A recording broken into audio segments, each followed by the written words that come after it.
Welcome to the Ayn Rand Fan Club. I'm Scott Schiff along with William Swig. William, how are you today? I'm doing very well. How are you?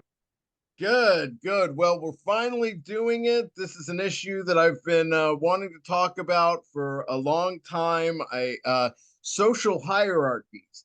I think it plays a crucial role in just human interactions. It's one of the most consistent patterns of human behavior that I've observed that becomes the basis for many people's motivations. And to me, it's also a big part of what Rand was talking about with not being second-handed. You know, don't subordinate your identity to fit in with the existing social hierarchies. So we have some clips of Walter Block on with Michael Malice, and he was part of the reason we did this. He talked about Rand in the 60s and his interactions with her, and there's kind of a hierarchy theme there. And also, he was recently kicked out of Mises.org and basically ostracized from the ANCAP movement for his support of Israel, which has its own irony that there even is an ANCAP movement. Yeah, The supposed ideal of the anarchists is to do away with hierarchies, but they're still gatekeeping themselves. You know, you're not a real anarchist unless you hate Israel, apparently. well, So, it's interesting.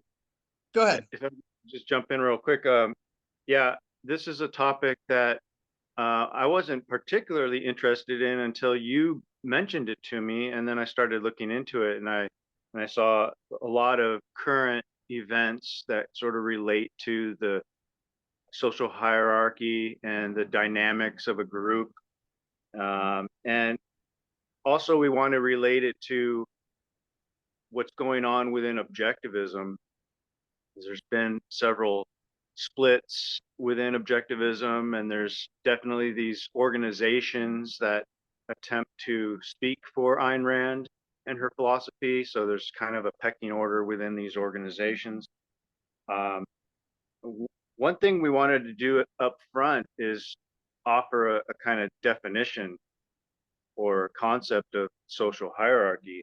So I just wanted to put it out there that it's generally this idea of a different levels of status within a society, and that could be within various categories or groups or classes even, and you have different you have leaders, and then the people who follow the leaders, and then the people who are criticizing the leaders. And so we want to try to understand the whole dynamic of a hierarchy within society and then relate it to objectivism.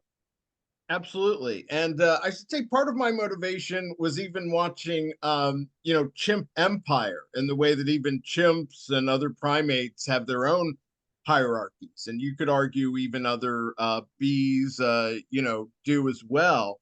And so it just, is it a part of human nature or even beyond human nature that it's that ingrained in us? And so, just like not wanting government, the ANCAPs are wrong for seeking this, hierarchy less based society because it's so ingrained in us. But if we're going to acknowledge that it does exist, then we should look at kind of principles or rules for remaining objective within them. So, Yeah, I'm particularly interested in asking whether this is just a natural phenomenon within any sort of group or species, even because you can notice it in like insects. Like there's a pecking order within the insect kingdom. You have it within bees. You'll have the queen bee and then the worker bees. So there's even within that level of the animal kingdom, there's some sort of hierarchy going on. And then it just gets more and more complex as you get up to the mammals and then the humans. So and it's an maybe interesting. as technology is accelerating, yeah, it's becoming even more complex today. Yeah, and I'm sure as robots develop, there's going to be a robot hierarchy eventually. Absolutely. My robot's better than your robot.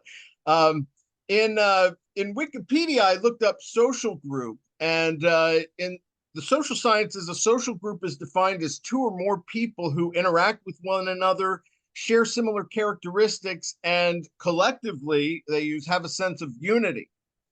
And the behavior and processes within that group or between social groups is known as group dynamics.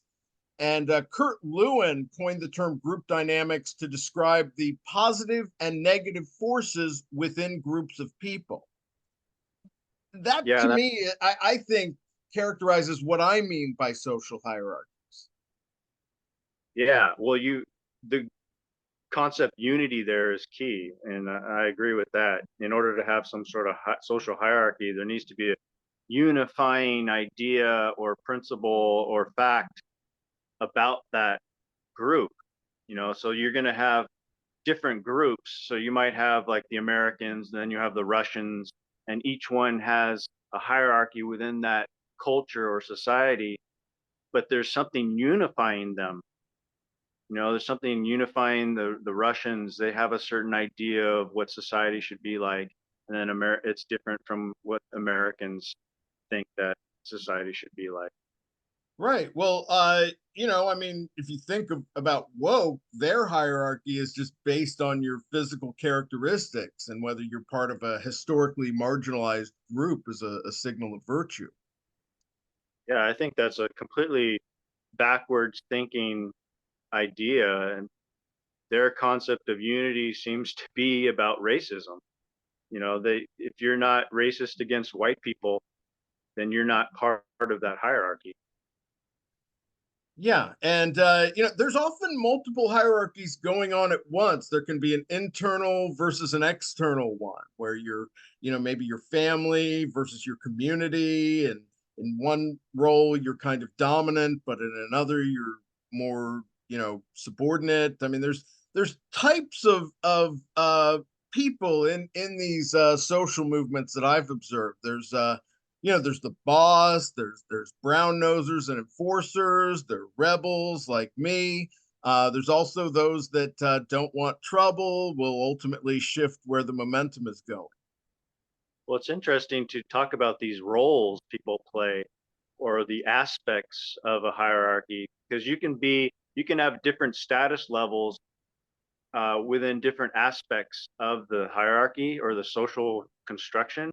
So maybe if you have a family, then within that family, you're the head of the family or something like that. But if your family None of the is, five families. but if your family is also tied to a certain movement, like you're an objectivist family, then within objectivism, your family could be pretty low on the totem pole. Maybe you're a critic of the leader, but you're a tolerated critic, and so you're low on the totem pole. You don't have much status, but you're still within the objectivist structure, but you have a higher role in your family than you do in the objectivist movement. Mm-hmm. During the Reformation, which was crucial because it broke up the monopoly of the existing Catholic hierarchy, there were people during that time, like Erasmus, that would be critical of the church and even communicate with Martin Luther, but didn't break with the church themselves. And Right. I mean, Yeah. obviously, with religion, there's other dynamics going on. You're worried about your immortal soul and things like that. Yeah, it's interesting to see like what it takes for some group to stay within a broader category of a movement, like the broad Christian movement, like what gets included in that. Sometimes they try to reject certain denominations or certain factions, like they don't consider Mormons actual Christians. Some people don't consider Mormons actual Christians, and some people do. So that's a fascinating thing to study as well, is like the cohesion element. Like how does a broad movement stay cohesive, uh, and like who gets rejected and who gets accepted? And that's sort of what's going on in the objectivist movement right now. You have the ARI faction trying to reject people, and you have the TAS faction trying to accept people. So That's an interesting question to ask as well. Yeah, that could be a whole separate show. But it, I mean, if you want to get into examples within objectivism, now Rand, to her credit, spoke of a pyramidability, which is a type of hierarchy. You know, saying when you live in a rational society where men are free to trade, you receive an incalculable bonus. The material value of your work is determined not only by your effort, but by the effort of the best productive minds who exist in the world around you. So that kind of hierarchy of merit, I mean, that's ultimately why we form a society, is to participate in that whole pyramid of ability. Yeah, there's a division of labor that's important to a general society, but a general society depends on physical labor and intellectual labor and cultural labor, all sorts of different types of work. Within objectivism, in particular, it's mostly intellectual things. So it's not necessarily you need physical labor to move bricks around. You need in within objectivism you need thinkers to come up with ideas and promote them. So you need some level of marketers, people who can market the ideas and spread them around. So is a division of labor within objectivism, but it stems from the ideas and how to spread those ideas and communicate them. Um, Yeah. so I guess within objectivism, the hierarchy or your status within the hierarchy would depend on how valuable your skill set is or your ability is to do a certain function that's required for the objectivist movement. And there's a choice. Are you looking for the best marketer, or are you looking for the best objectivist marketer? Someone that's already in the group. And Yeah. Like, do you hire from outside the movement to create ads, for the movement or market the movement? Is it probably necessary some to of have, each. but then I guess they would just be hired help, right? They wouldn't have much of a status within the movement. Right. I mean, well, if they, then got into Ayn Rand and joined, I guess they would be, even a more valuable videographer or whatever the position is, or marketer. If they But yeah, I think that is part of what groups have to decide, how internal they want to be about everything. I think Jewish Americans were that way early on in being immigrants, when it's just they trusted each other, or at least didn't think yet. That's why groups got together. It was like, at least they're of my people. Yeah. When you're dealing with an ideology, I think the most important function is converting people or persuading people that your ideas are correct. So anyone who can form a following or like convert people or get them to believe what Rand was writing or spreading or teaching, that's kind of the main goal here, right? So that seems to be what what function is at the top of the movement, and what's the status that's at the top of the movement is the teachers, professors, the communicators who are spreading the ideas. You got people like Yaron and David Kelly and Onkar and Trzynski and Craig Biddle. They're forming their own groups and students.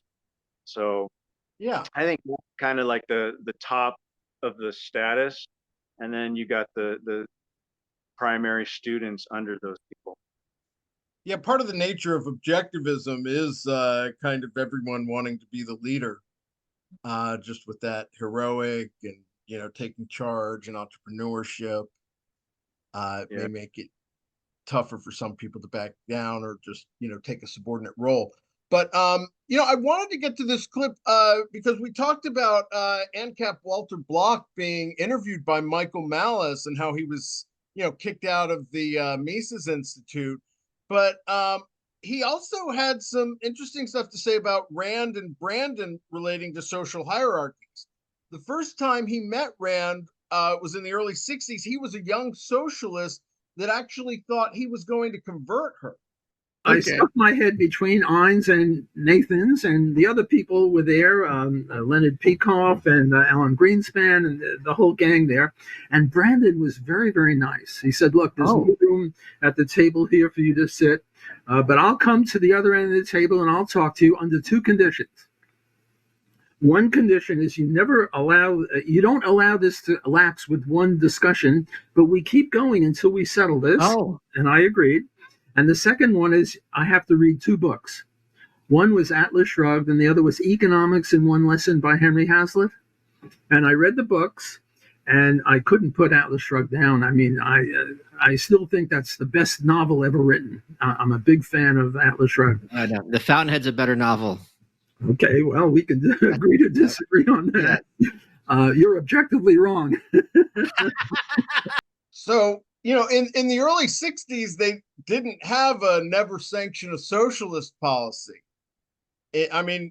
Bloch says he was converted after that, though, he admits not getting the metaphysics and epistemology, and he makes fun of why Beethoven was evil, which he playfully did himself in saying that Malice was objectively wrong about the best novel.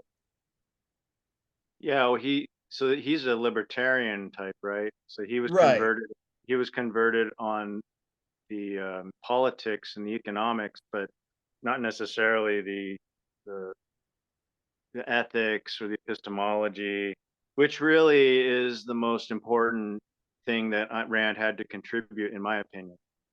So I wouldn't consider him a full convert, but it is interesting that Atlas Shrugged is his favorite novel. It's my favorite novel. And I think Atlas Shrugged is such a powerful idea and story that it itself will basically convert people to Rand's way of thinking, if not her entire philosophy. At least it puts them in with the right orientation toward a little bit of objectivity. Even for people who become ANCAPs later. Absolutely. Hey, got him away from being a socialist. But it's hard to convert socialists too. So I've tried. Well, it was probably easier in the 60s, and objectivism was in much more of an earlier growth phase. But and this is what this next clip goes into, because he makes a pretty serious charge against Rand, and how they're nice at first when they're trying to convert you, but that changes once you got into the Nathaniel Branden Institute. Ayn Rand and Branden were very, very nice to new beginners. Wow. Okay. Like me. They were very sweet, very kind. And, I was a Bernie Sanders type socialist, and they invited me to their houses, and they would talk to me, and it was very lovely. Then I went to the Nathaniel Branden Institute, and it was very different. This was supposedly for people who were already cognoscenti on the objectivism. And if you asked Ayn Rand a question after her lecture, like a softball question, like on page 42 of this, you said that, could you elaborate? That would be fine. But if you said on page 42, you said this, and on page 93, you said that, and I see a contradiction, you know what she would do? What? She would kick you out of the meeting. I mean, this was just amazing. Wait, seriously? She would literally say, get out, and you're off the mailing list. And in those words? Yeah, specifically, yes, explicitly. And this was cultish. So there's two sides to every story, and we don't have Rand's side on this story. But she did have a temper, which has been documented. So it sounds plausible that she might kick somebody out. I'm not sure she would have kicked someone out of a meeting just for asking a question, like a hard question. Maybe it was the tone or manner in which he asked it. Yeah, I'll let others decide if they think this charge is the truth, but it is an eyewitness account. But the pattern is there, nice to newcomers, but once you get more involved, now it's about loyalty and everyone being on the same page and not hurting the growth of the movement by disagreeing with the leader. I was asked by someone on Facebook in my critique of Yaron, they said, I'm just wondering, are you a friendly? which to me has, what a friendly to what? I'm a friendly to my own independent judgment. Yeah, well, this might have to do with status level. Some people are more interested in what your status is or what they think your status should be. And so they want to know if you're a friendly or a hostile, because if you're not going to be too friendly, then they don't want you in their hierarchy. They want to kick They you out. want it as an excuse not to have to answer legitimate charges. Yeah. You're It could be that. I mean, it depends on what you're asking, what type of critic you are. I think if you're a critic with manners and you ask polite questions and criticize politely, then that you should be accepted, within the hierarchy, at the lower level. But you sometimes you're accepted at a higher level, though. Like sometimes kings or whatever would have an official person to, advisors who would be there to question them. So it's not necessarily that a critic should be at the lower level or kicked out or on the verge of being banned. Maybe if you're a nice critic and you don't call everybody names and you can ask your question politely, um, or point out what you think are mistakes or errors and do it in a polite way, you should be at a higher level. You should have the ear of the leader, and I got to give Yaron some credit because he does do this. He will listen to his critics. He doesn't always, treat you right. He sometimes will call you names and stuff, but Yeah. he will let you talk, and he won't ban you from his chat room unless you're like really hostile. right. That does come up actually in this next clip. Uh, Dan Norton, who you know about, he was actually at OCON this week, and he brought up, blocking people in his chat, and he's kind of asking Yaron to be more of a blocker. I'm very liberal about blocking people on YouTube, like trolls and chats. I know you're very conservative about doing that, and I guess some people in your audience I'm not like conservative about anything. Okay. Well, about blocking, you're not very liberal about blocking. So Yeah. but I know in a show a few weeks ago you said that you were considering I've blocking blocked more. 3 people in the last 2 weeks or whatever. Yeah. Okay. Yeah, I was just wondering if your philosophy about blocking has evolved or changed. Well, we don't have to play Yaron's answer, but again, in fairness to him, he talked about blocking a few people that were egregious, and he kind of backhanded said, "Well, Scott's not that bad," But it does show. I mean, Dan is someone that is becoming well known in the community, but I've seen others do this too. They're like upset with Yaron for not being more of an ostracizer of dissenting views. Well, it sounded a little like Dan wanted some information about Yaron's philosophy of blocking. Maybe he's not so confident in his liberal blocking tactic here. Dan I is someone think that he was saying, "Oh, now you've come around to my way by blocking people this week." So he's like, it's almost more of a lower level chest thumping. Well, I hope Dan will do a show on blocking people. So I'm interested in his philosophy. He's someone that we'd like to have on our program to interview because he I hope is. block us for suggesting it. Well, I would like to just extend an invitation to him because I've sent a direct message to him, but he didn't reply. So I'm hoping he will come on our show, and so we can discuss anything he wants to talk about in blocking. We'll be happy to do a whole show on whether to block people. Bottom line is, doing the show might get him in trouble with the hierarchy. That's possible. We can ask him that. I don't want to assume anything about Dan's philosophy. But I'm interested in why he's so liberal about blocking people. Like, what does it take to get blocked? I think that has been the attitude throughout much of objectivism. of encouraging people not to read certain people, or when it's whether it's Kelly or Branden or who have you. And Well, in I don't want fact, to put. go ahead.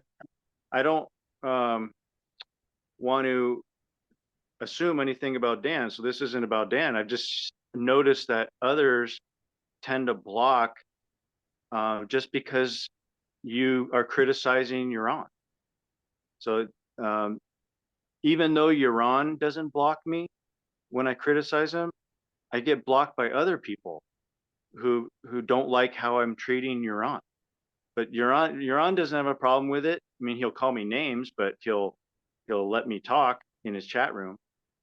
And then you'll see other people in his chat room suggest that he block me. So it's like his fans, I don't know what his fans are doing, trying to encourage him to block me. Are they're sort of like virtue signaling.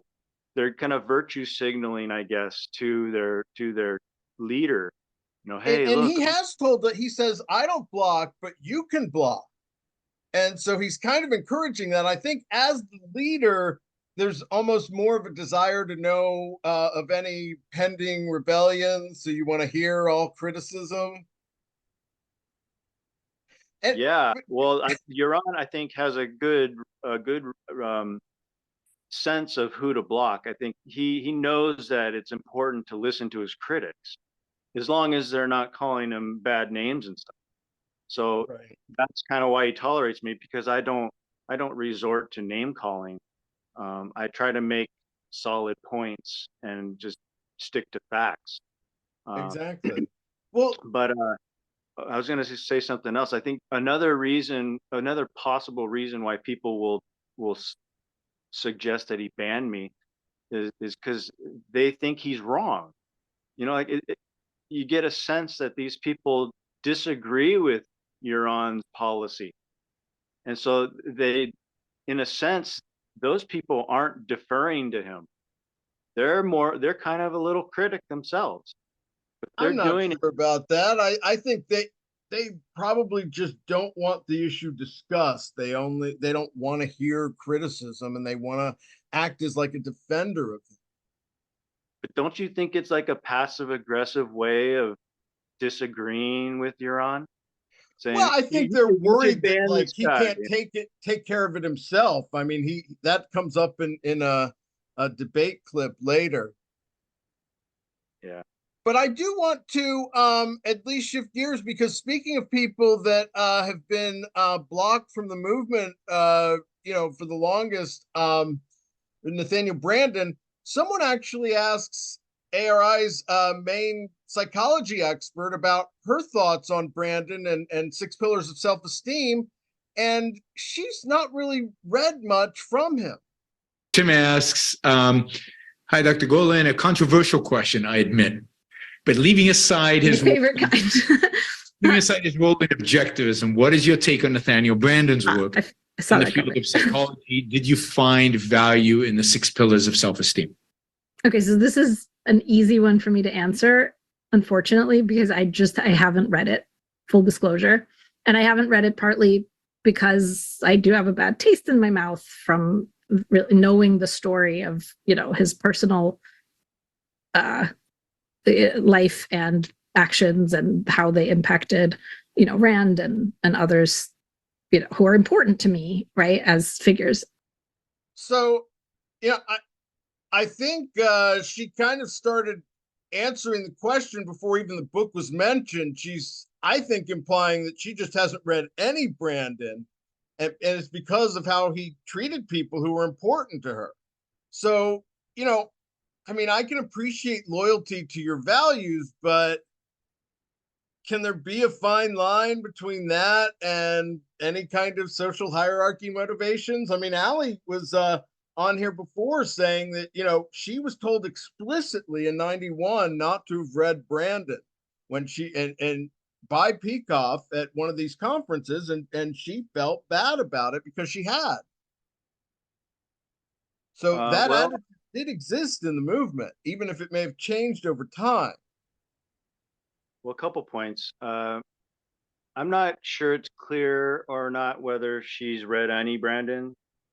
She was specifically asked about Six Pillars, and I guess it is a little unclear what she's responding to.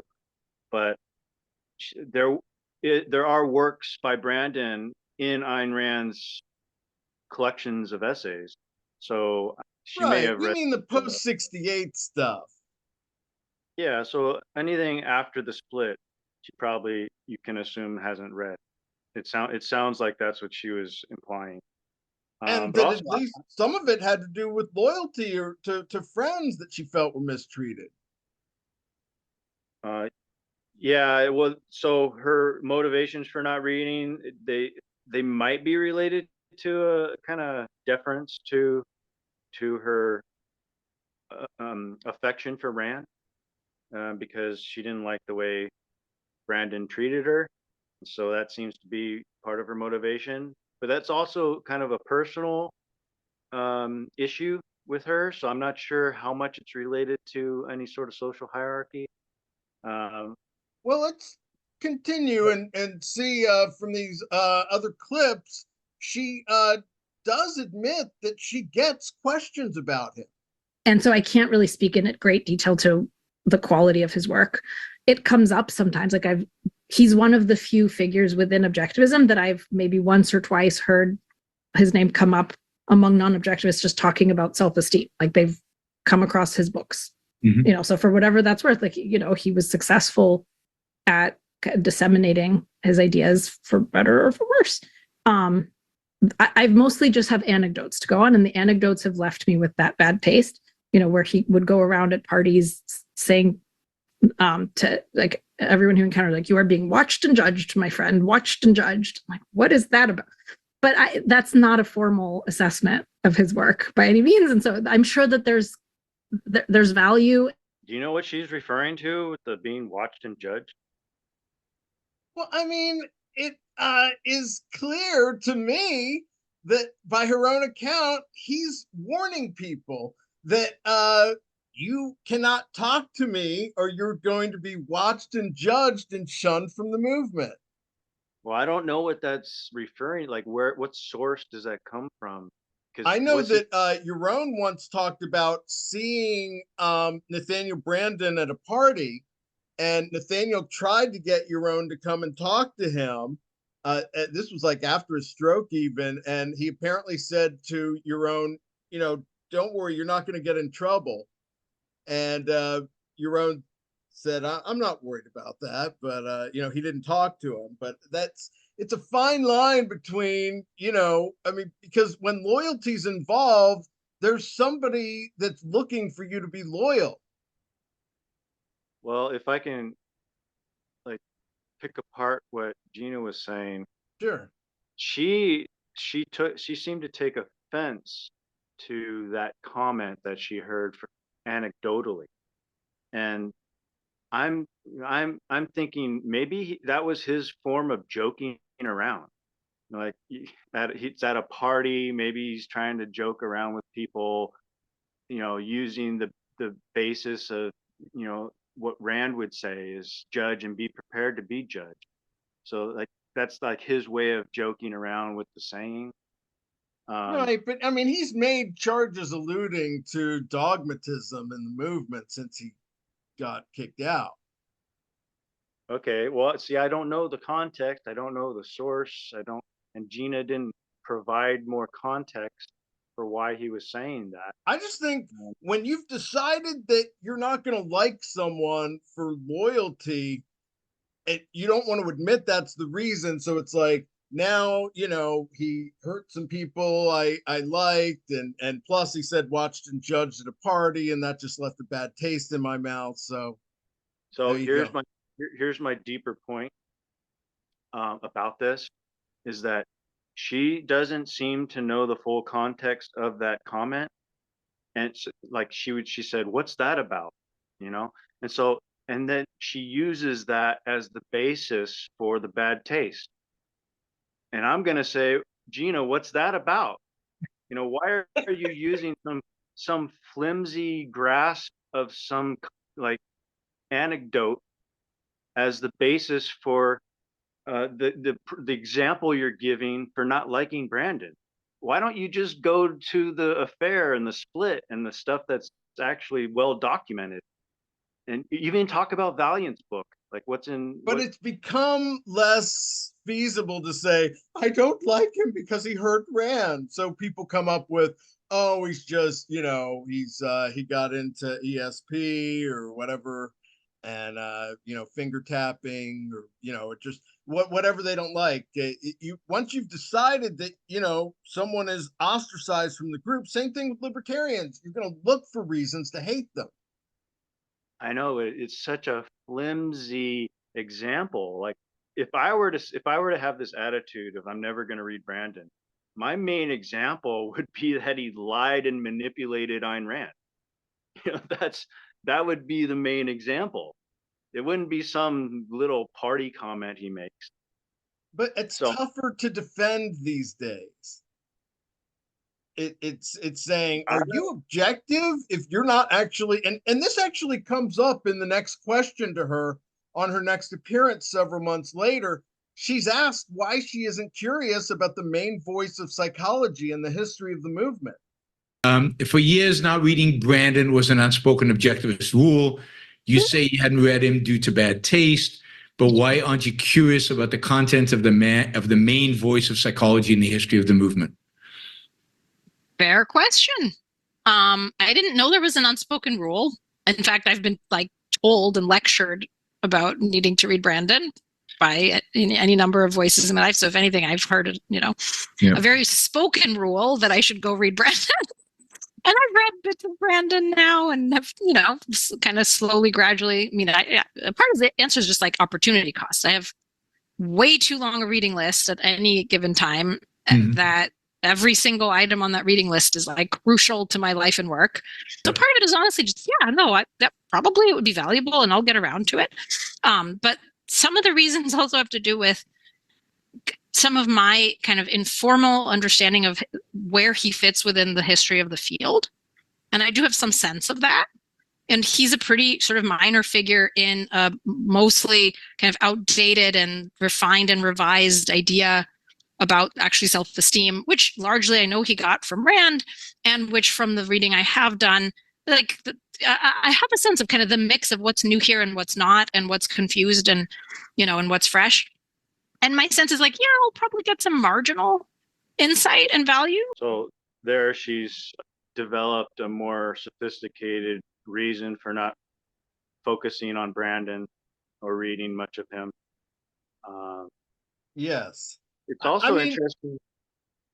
Go ahead. I don't hate her by any means. And I know she's legit busy with young children, but we do tend to make time for what we want. And this isn't the first time she's heard about Brandon. By her own account, she claims others were pushing her to read Brandon, which I don't know. I find a little bit questionable. I don't know who was pushing her, but I've had a similar experience where I was not discouraged to read Rand when I was at ARI. So there was nobody there telling me not to read Brandon. And I ended up reading some of Brandon, and I was aware of his works. So I didn't read all of his books, but I read Six Pillars and Psychology of Self-Esteem, I think is what it was called. So I read a few of his books, and I found some value in them. What I found interesting about what Gena just said is that she's saying that his ideas, which he got mostly from Rand, are outdated. So is she saying that Ayn Rand's views on self-esteem are outdated? That's a good catch. So yeah, I think she is, or maybe the way Brandon applied them. I saw her more as half implying that anything Brandon did after was plagiarized from Rand. Yeah, but I don't know. They do that a lot. We saw, Yaron thought Malay was stealing from him. Yeah, it could be.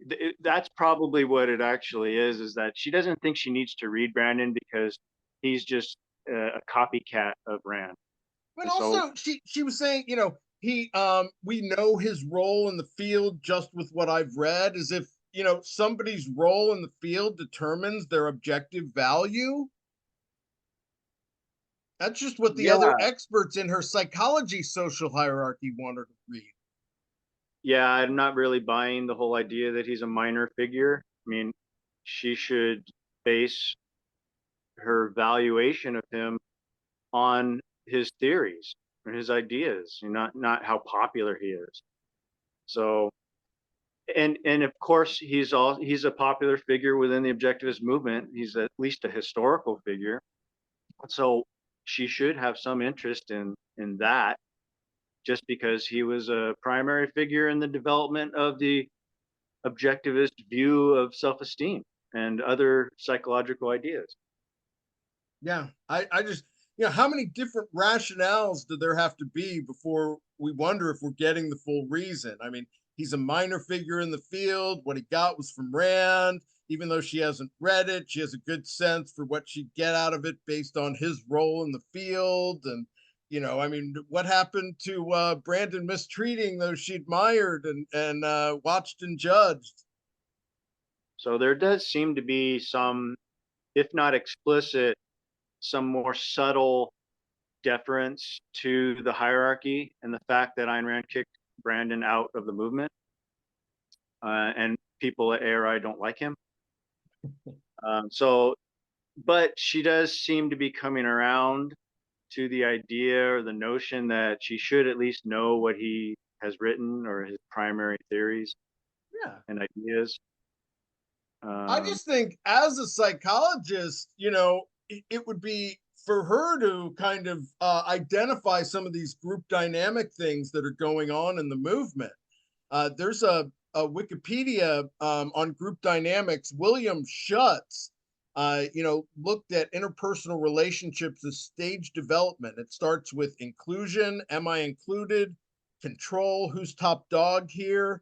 And affection, do I belong here? And groups resolve these issues to be able to progress to the next stage, according to him. And I just think that's, honestly, we're kind of picking on objectivism because it's so broad. It relates to like every group and every human relationship.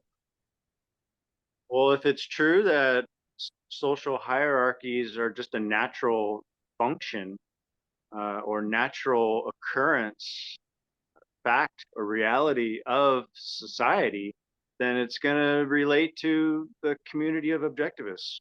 We're developing the hierarchy currently. Right. And it's fair to hold ourselves to a slightly higher standard, if we're saying that we're better than just animal collectives.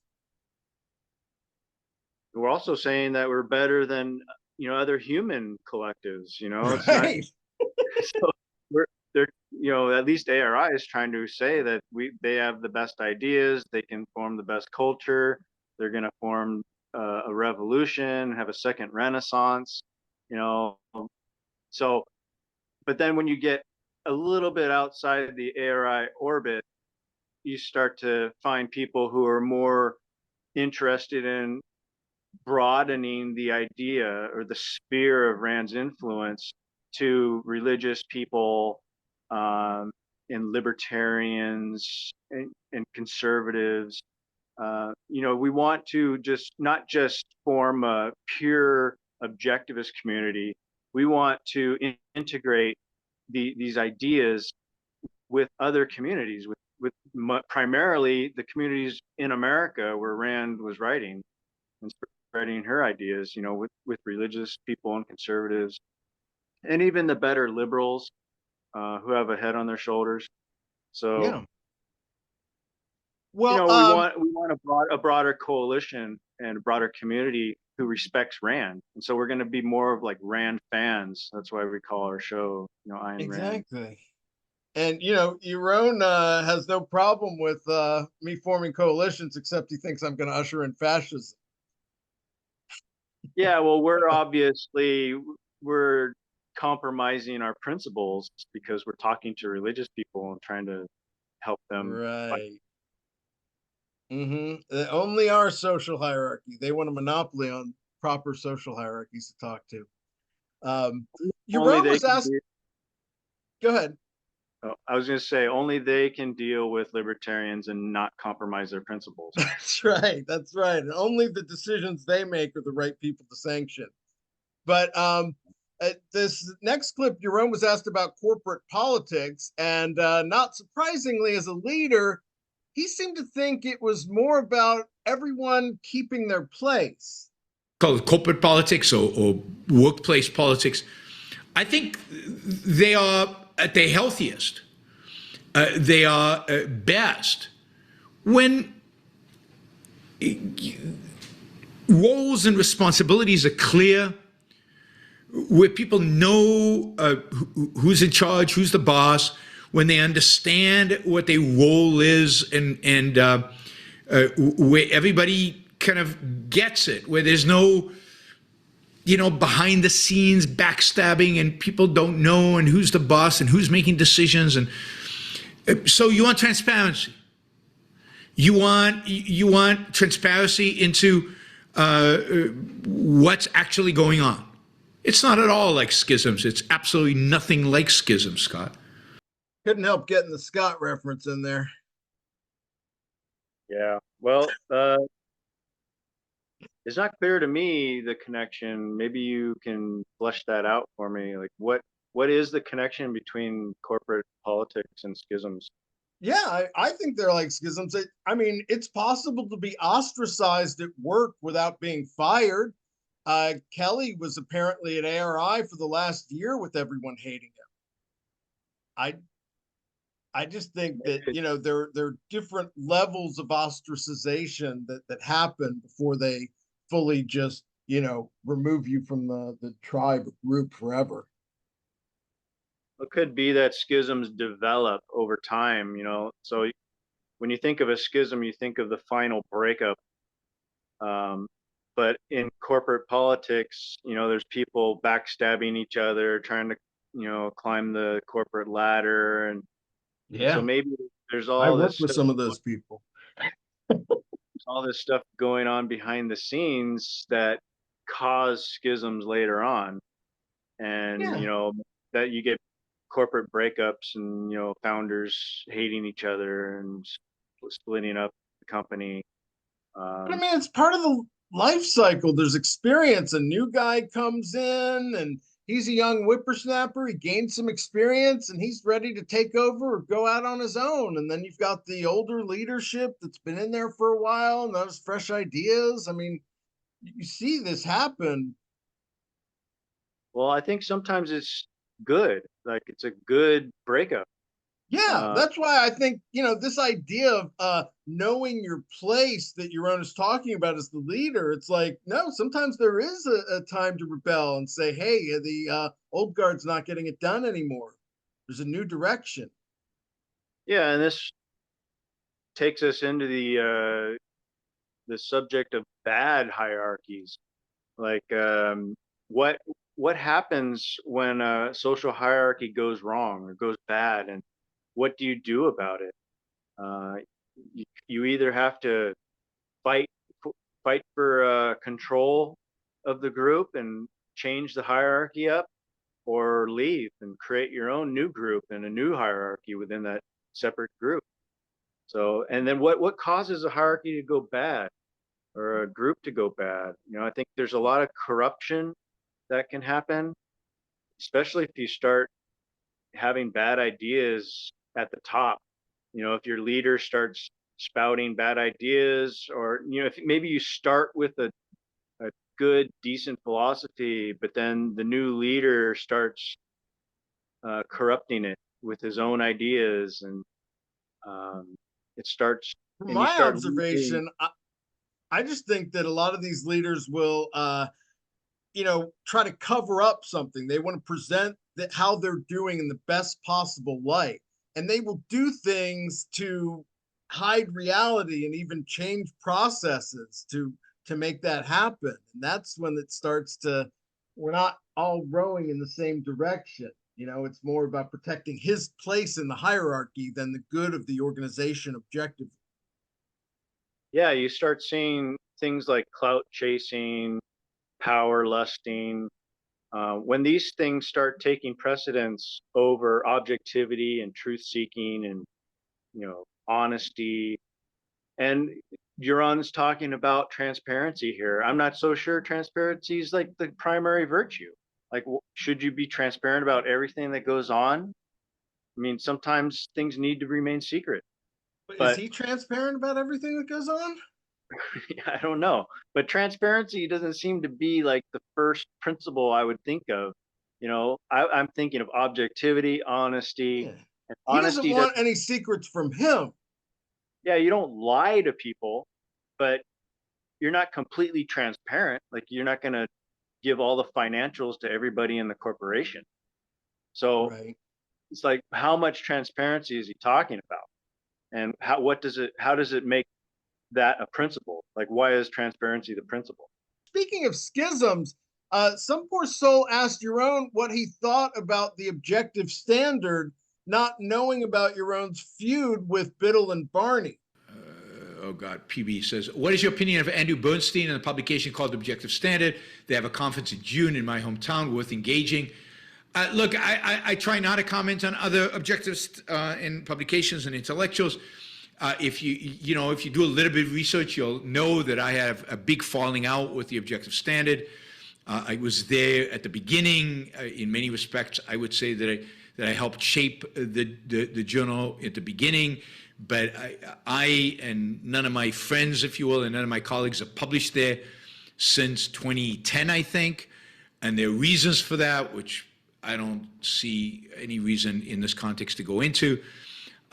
So I do not approve of it. I do not approve of the people running it, organizing it, funding it. What you do is up to you. Examine, evaluate, and make your own choices. So this is a really weird clip for me, because at first he says he tries not to talk about other objectivists, but then he goes on to talk about them. And is he like virtue signaling there? Does he think that his audience, will think of him in a more virtuous sense if he begins his commentary with that disclaimer? It's one of those just boilerplate points of I'm not going to get into the muck before getting into the muck. I'm not a big gossiper, but I'm going to tell you anyway. It's like, just tell us, just talk, man. Jesus. To me, there's a lot of subtle hierarchy clues. I mean, he announces the falling out, but no details, and then that saying that none of my friends contribute. It's more a signal to his authority. And, if you want to be Yaron's friend, you shouldn't approve of them either. Well, it is a weird combination of deference to his audience and then this assumption of authority where he's going to try to tell people what to do. And then there's that last kind of toss out to faux objectivity where he's like, but you make your mind up. If you want nothing to do with me, you can be as nice to them as you want. Yeah. Well, he's riding the line between trying to control people and trying to let them be free.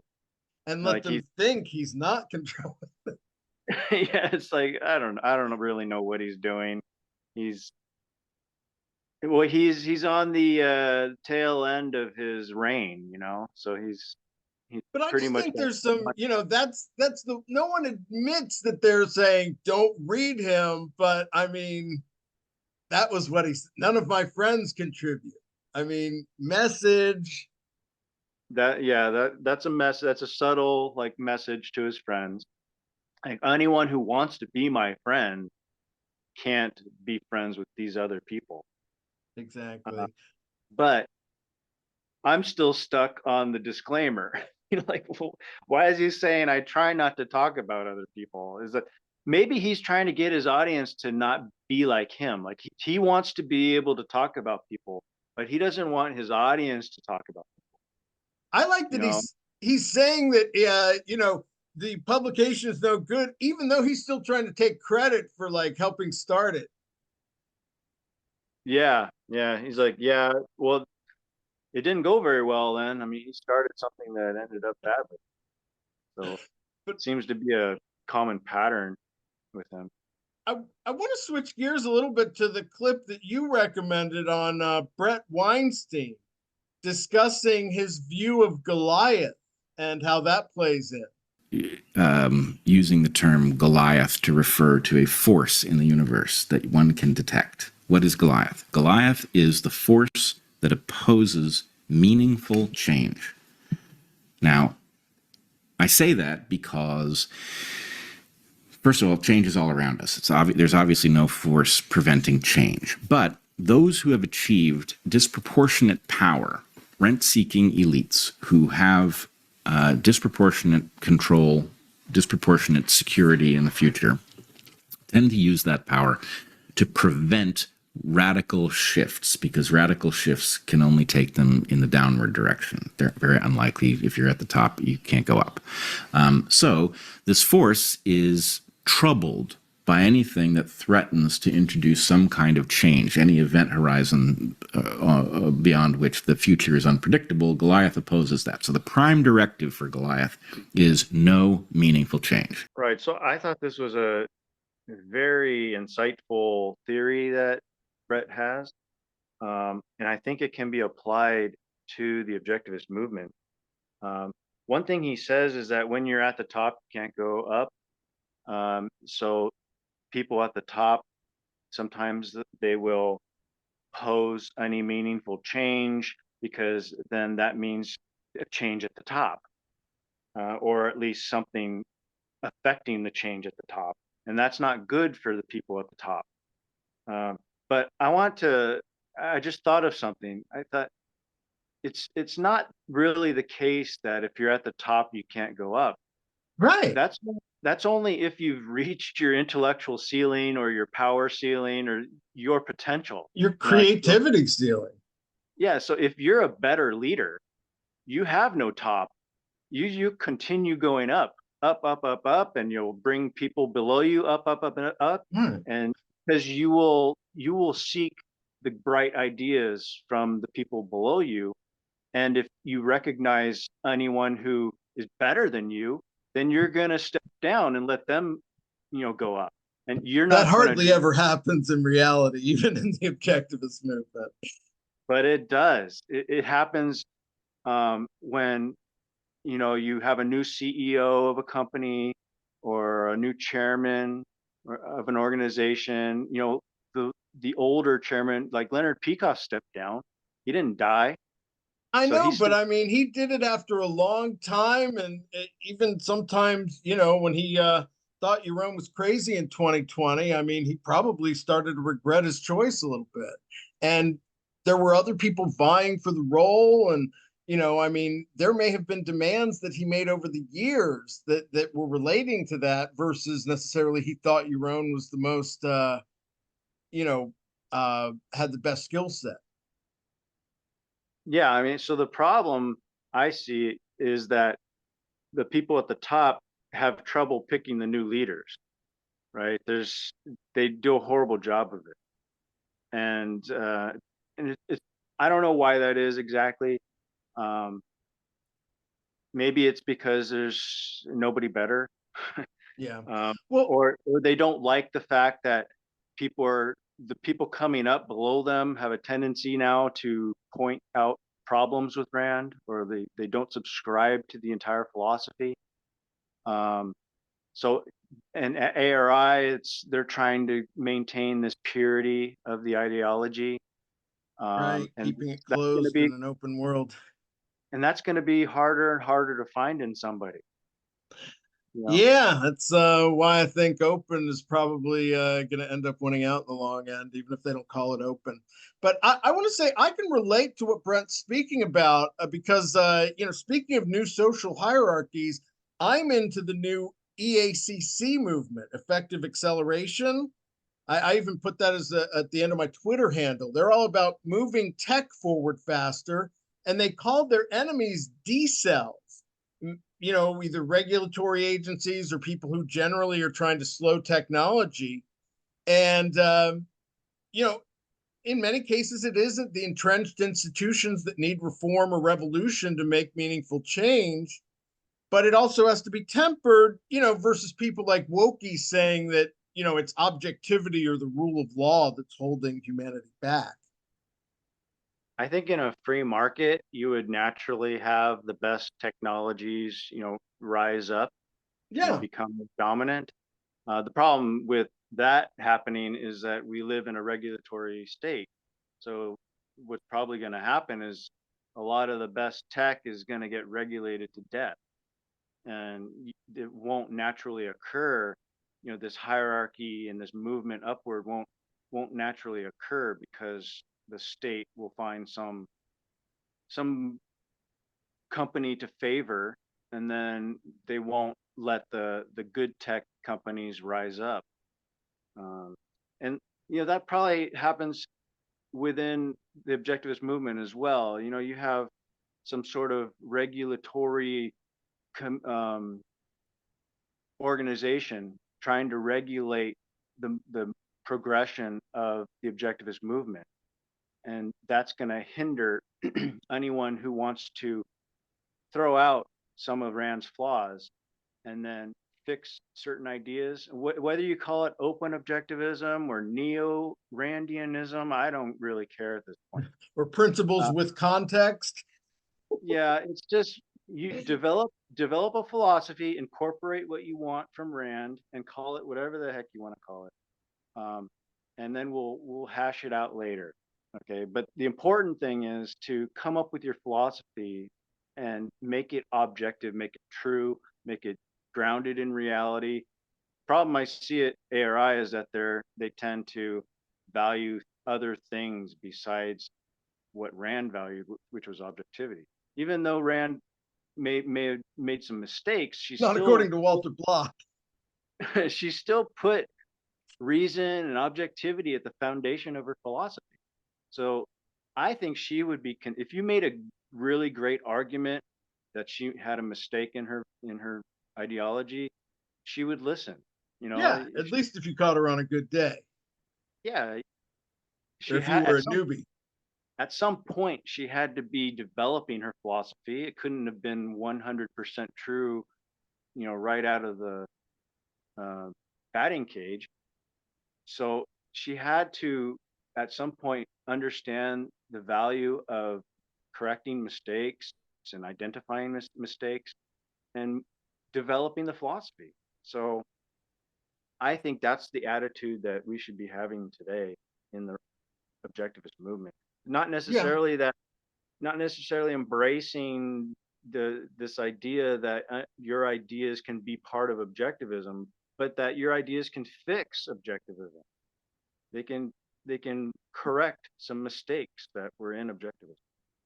Well, speaking of thinking you can ask better questions than the leaders, in this recent clip, Yaron was talking about his recent debate performance against a Christian where, it didn't go great, but as we covered on an earlier episode on his own assessment of debates, he claims that winning debates doesn't matter. It's about pushing any few people to consider the ideas. And, he does that, but he starts coaching his own followers on how to strategize their debate question. Here's a point to you guys. If you're ever in a debate between an objectivist and a non-objectivist, right, on any topics, doesn't matter what topic, and there's a Q&A, and you're going up to ask a question, the only person you should be asking a question of is the objectivist. Because what you want in a debate is to maximize the time the objectivist talks. What you want in the debate is to give the maximum amount of time for the objectivist to answer as many questions as possible. What you don't want is the other guy to talk.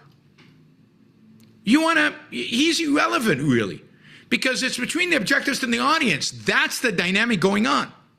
So it drives me crazy when I do a debate and then the objectivist lined up and they ask my opponent, because they're going to get him. They have figured out an argument that I have not, where they're going to get him. They're going to catch him at a contradiction. They're going to convince him that he's wrong. which is exactly the wrong strategy in a debate. Yeah, so I didn't know the audience was also supposed to have a debate strategy. I mean, heaven forbid any objectivists go to these debates wanting to learn something or dare think they have an original point that Yaron hasn't thought of. Well, You know your job during Q&A. That's an order. yeah, that does seem like an order from on high. But he's also basing this strategy on the idea of like quantity over quality. Like he thinks if the objectivist has more time to talk, then that's going to win the debate or that's going to be more effective. But he's totally ignoring quality. Yeah. Like what? He's What? like, he's saying the only dynamic is between the objectivist and the audience, and he's ignoring that the audience may be considering what the other guy's saying too. Yeah, and like what if Yaron did a piss poor job like he did versus Jordan Peterson at OCON, and then the audience has better questions that will shine the light on Peterson's ignorance, or they'll be able to say something within the Q&A period that makes more sense and is a better rebuttal of something Peterson said. They might even, like Michael Malice did. I watched Michael Malice interview Jordan Peterson. Malice actually like almost convinced Peterson of Rand's value now. Yeah, he turned him a little bit. Yeah, and so if you have a Michael Malice in your audience, maybe you should let him go on stage and debate instead of you. Yaron would have said when Jordan Peterson came to OCON, none of the questions in the audience should have been for him. It should have been for the rest of the panel. And how is that going to look? He also doesn't consider appearance. Like appearance is important. And like etiquette and manners and the way you style, the way you handle yourself. Where I come from, winning the debate used to be important. Yeah, but what if you invite someone to debate you and everyone in the audience is like an objectivist? And so there'll be no questions for the opponent at all. It's like every question will be for Yaron and the opponent will have no time in the Q&A. How's that? No one's going to want to go to your debates anymore. I just don't like coaching the hierarchy because, you know, they talk about these the Soho debates where you start off with your opinion one way and then they ask you again at the end of the debate and they use that to determine who quote unquote won. How much does it take to actually tell your audience to start by saying that you don't agree with me at all? You know, if you're going to start giving the audience tips for how to make the debate go better in your favor. You know, this is an example, I think, of him losing his grip on his audience because now he's having to teach them how to act during a Q&A session. And he's basically telling them, you're doing it all wrong. You're making me crazy. Like all this rhetoric is just indicating that he's losing his grip. And so he's trying to get the audience to feel like they don't know what they're doing.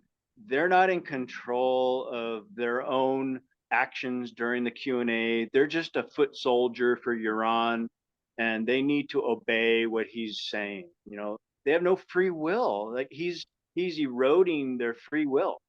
Like, I mean, you know, that all may be implied. He'd probably deny he said that, but you know, I your point is fair. I think that it's really just once you start like asking a group for, you know, strategic help during a debate, you get into some really tricky territory if you claim to value objectivity. But it is him relying on some sort of hierarchy there, right? Absolutely. Like he's relying on his status. And maybe he does have that sort of power over his audience because he's depleted his audience, or he's like destroyed his audience so much that all he has is sycophants now. who will obey his commands like this. I don't know about that, but he certainly has enough of an audience where he can say, none of my friends publish there, and he expects them to know what that means. Yeah, well, he does it as in a like a implied way, and then here he's doing it explicitly. He's saying, Yeah. he's essentially saying, you can't think for yourself. Why are you asking me this guy a question? You should be asking me a question. You know, like it's not up to you. You know, he's treating them as if they aren't rational. They don't know what they're doing. They don't have free will. They need to be guided like sheep. You know, this is not the leader of a movement devoted to reason and self-interest. You know, he's acting like some dictator. Well, maybe he can still turn it around. But and again, this isn't about Yaron so much to me as the social hierarchies, and it's just because we're in objectivism, and it's the one that I see most clearly that I tend to focus on. But this can be applied to everything, from even what woke is doing. And they're trying to say that if you're not part of the historically marginalized, you're not one of the group, and you're ostracized, and people are reacting to that. And they're building their own counter groups. And so that's the value of understanding social hierarchies and their role and just where civilization is going.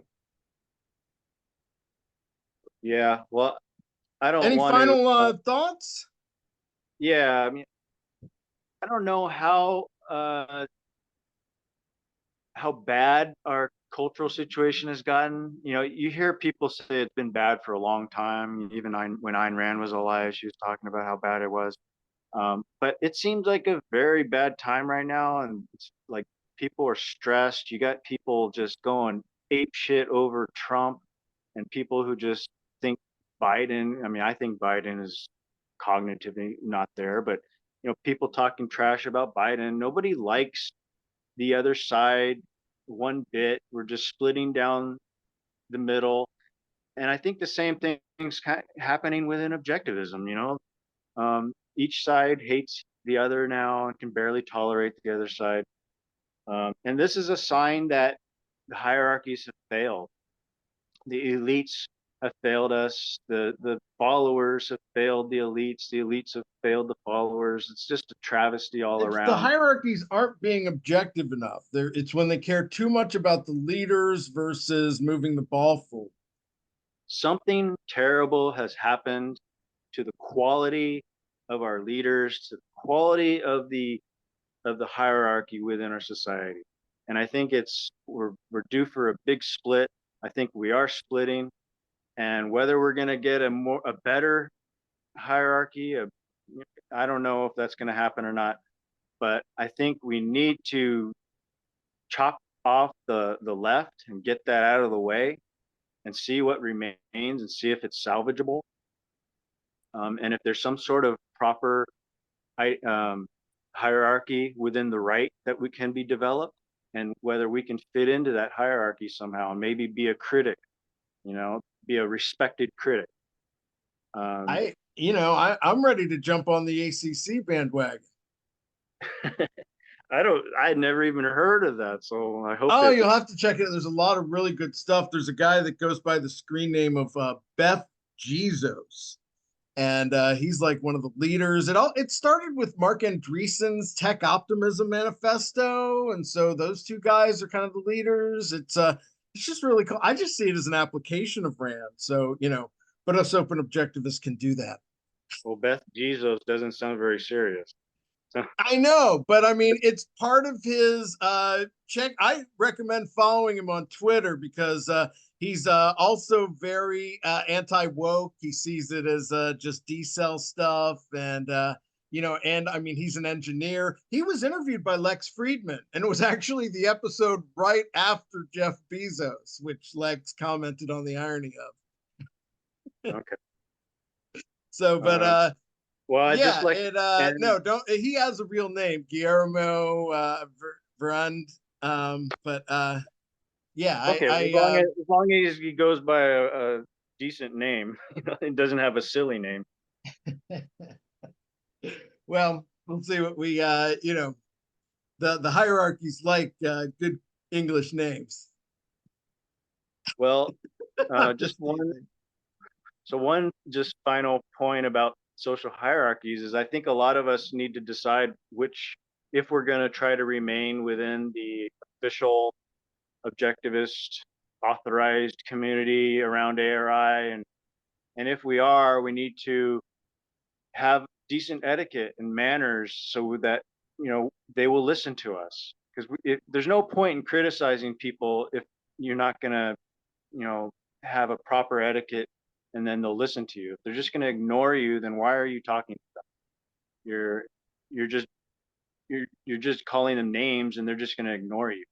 So if there's any I potential, try to keep the argument substantive, and if they're in a group and saying, if they're an objectivist saying something I disagree with, we call them out here on the show. yeah, and I always try to stick to the facts, or at least what I understand the facts to be, and avoid name calling if at all possible. And I think that's the way to maintain a relationship with the people we want to change or see a change in.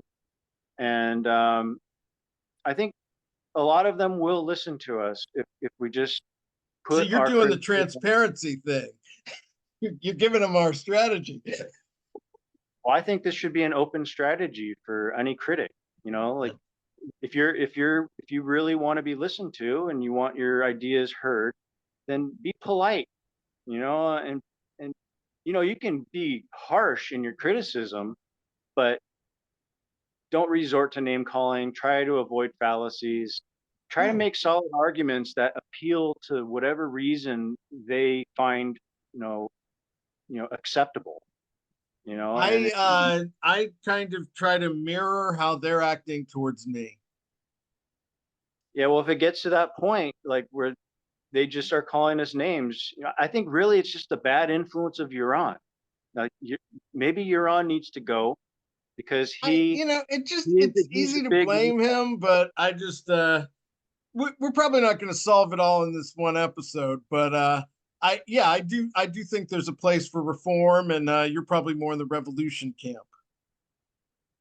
I would like there to be some sort of conversation, between the dissidents and ARI. But I don't know. That's not really going to happen. I don't think with Yaron at the top. He's just a name caller, and he's too emotional, and he admits it. So, well, yeah, you just step away. Be that as it may, we'll keep interacting with the social hierarchies in objectivism, and in even more broadly Ayn Rand fandom, and all across the culture. So great. I am Scott Schiff along with William Swig. Great conversation, William, and we'll look forward to seeing you next time.